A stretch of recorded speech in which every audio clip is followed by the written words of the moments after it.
जो यूनियन शब्द होता है, ये यूनियन शब्द होता है, इसमें 3 प्रकार के राज्य आते हैं।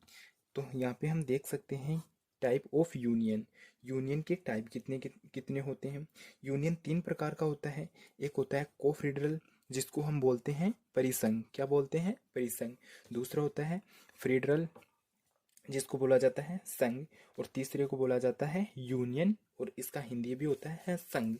तो जब हमारे पास मतलब एग्जाम में क्वेश्चन आता है कि भारत राज्यों का क्या है, तो एक पर आता है ऑप्शन संघ, दूसरे पर आता है यूनियन। तो हमें वहां पे यूनियन करना होता है, न कि संघ करना होता है, क्योंकि संघ का इंग्लिश मीनिंग फेडरल भी होता है। तो ये 3 प्रकार के राज्य थे।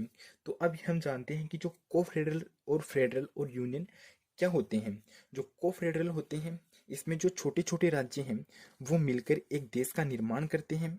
और इन छोटे छोटे राज्य होते हैं, ये अपनी थोड़ी थोड़ी शक्तियों को केंद्र सरकार को दे देते हैं और एक राज्य का निर्माण कर लेते हैं।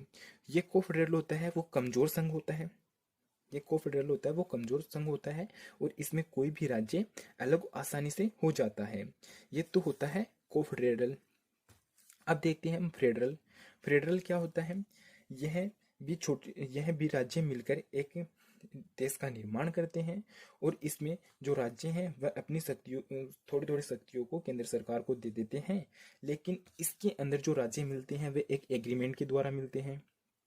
तो इससे जो राज्य अलग होता है, तो उस राज्य अलग होता है, तो इसे अलग होने के लिए जो उस देश से किया हुआ राज्य का जो एग्रीमेंट है उसे तोड़ना पड़ता है। तो ये होता है फेडरल। तीसरा होता है यूनियन।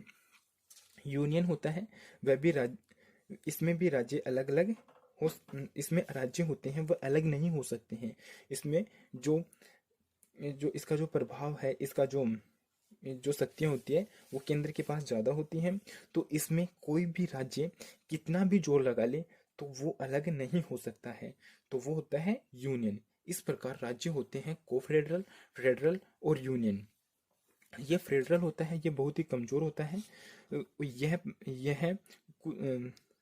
कुछ साल पहले अमेरिका के अंदर लागू होता था, और भारत के अंदर लगता है यूनियन।